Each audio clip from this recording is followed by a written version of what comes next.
Ассаламу алейкум ва рахматуллахи ва баракатух. Бүгін сіздермен жетістікке жеткен қоғамдалар орны үлкен тұлғалардың маңызды 5 әдетімен бөлісемін. Нөмір 1. Ерте ояну.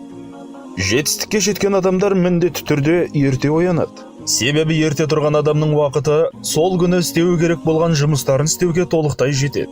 Ерте тұрған еркектің ырысы артық, ерте тұрған әйелдің бірісі артық деген қазақтың нақыл сөзі дәл айтылған. Ерте тұру үшін күн батқаннан кейін түнгі намазды оқып алып, ертерек жатып ұйықтау керек. Егер ерте тұруға қиналсаңыз, онда ұйықтардан бұрын оятқыштың дауысын қаттырақ шығарып қойыңыз және оятқышты бөлменің екінші басына қойыңыз. Егер оятқыш қасыңызда болса, оны автоматты түрде басып тастайсыз. Өзіңіз байқамай қалуыңыз да мүмкін. Сондықтан оятқышты өзіңізден алыс жерге қойыңыз. Оятқыш шырылдаған сәтте оны тоқтату үшін төсегіңізден тұрып барып өшіресіз. Сонда ұйқыңыз ашылады. Нөмір 2. Көп кітап оқыңыз. Оқыған әрбір жаңа кітабыңыз миыңызды дамытып, оны көптеген жаңа мағлұматтармен толтырады. Кез келген кітап емес, жақсы кітапты таңдай білуіңіз керек. Сіздің көкжиегіңізді кеңітетін пайдалы кітап оқыңыз. Біліміңіз қаншалықты көп болған сайын кез келген қиындыққа дайын боласыз. Кітаптарды жиі оқыған сайын сөздік қорыңыз артып, ойыңызды жеткізу сізге оңайға соғады. Сондай-ақ, кітапты көп оқу сіздің жазу мәдениетіңізді де дамытады. Кітап оқыған кезде кейіпкерлердің есімдерін, олардың мінез-құлықтары мен айтқан сөздерін, басқа да маңызды ақпараттарды есте сақтауға тырысу керек. Мұның бәрі көп ақпарат қой дегіңіз келетін шығар. Алайда миымыздың ғажайып мүмкіндіктері бар.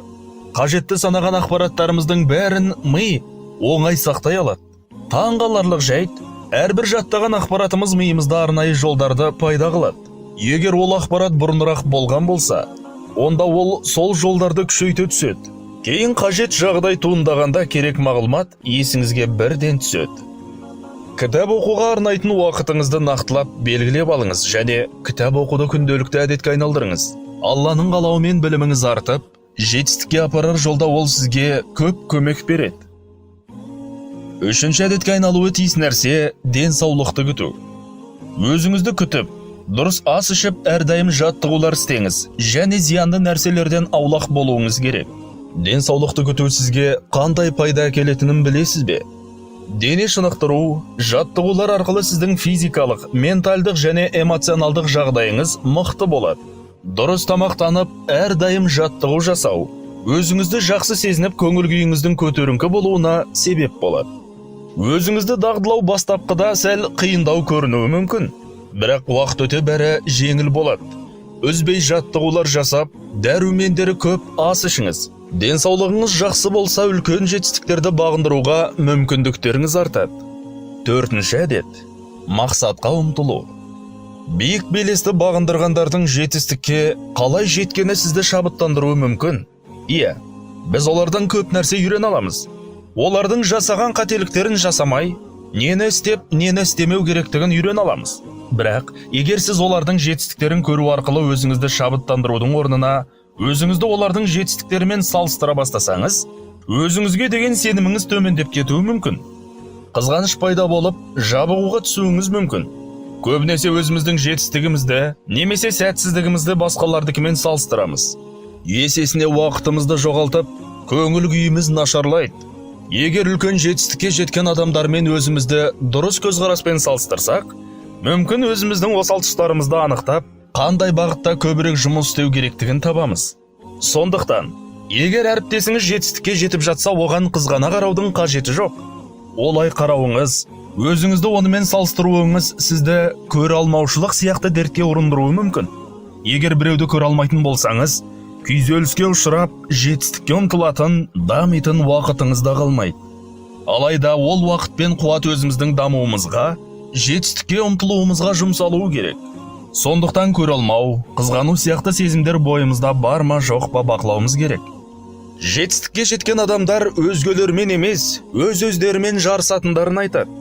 Қорытындылай айтқанда олар өздерін дамытуға күштерін салады. Еш нәрсеге алаңдамай, тек көздеген мақсаттарына қарай ұмтылады. Басқалардың жетістіктерін қызғануға, көре алмауға уақыттарын босқа жұмсамайды. Бесінші әдет. Уақытыңыз шектеулі, әрі өмір өткінші екендігін ұмытпау керек. Уақыттың маңыздылығын түсінсеңіз, өзіңіздің әрбір күніңізді соңғы күніңіздей көріп, асқан жауапкершілікпен жұмсайсыз. Күн өткен сайын мақсатыңызға жету үшін аянбай тер төгіп, бүкіл күшіңізді саласыз. Үлкен еңбек арқылы үлкен жетістікке жетесіз. Еліне пайдасын тигізген тұғыры биік тұлғаға айналасыз. Жетістікке жету жолында қиындықпен күрес отырып, қабілеттеріңізді шыңдай бересіз. Жетістікке жеткен адамдар тек алға ұмтылады. Бір өткелден өткеннен кейін екінші өткелден өтеді. Үздіксіз даму, тоқтаусыз қозғалыста болады. Ең маңыздысы, қандай жетістікке ұмтылсаңыз да, қандай игі нәрсені мақсат етсеңіз де, бәрі тек бір Алланың разылығы үшін болуы керек. Алла баршамызға үлкен мақсат қоюды, әрі оған жетуді нәсіп етсін.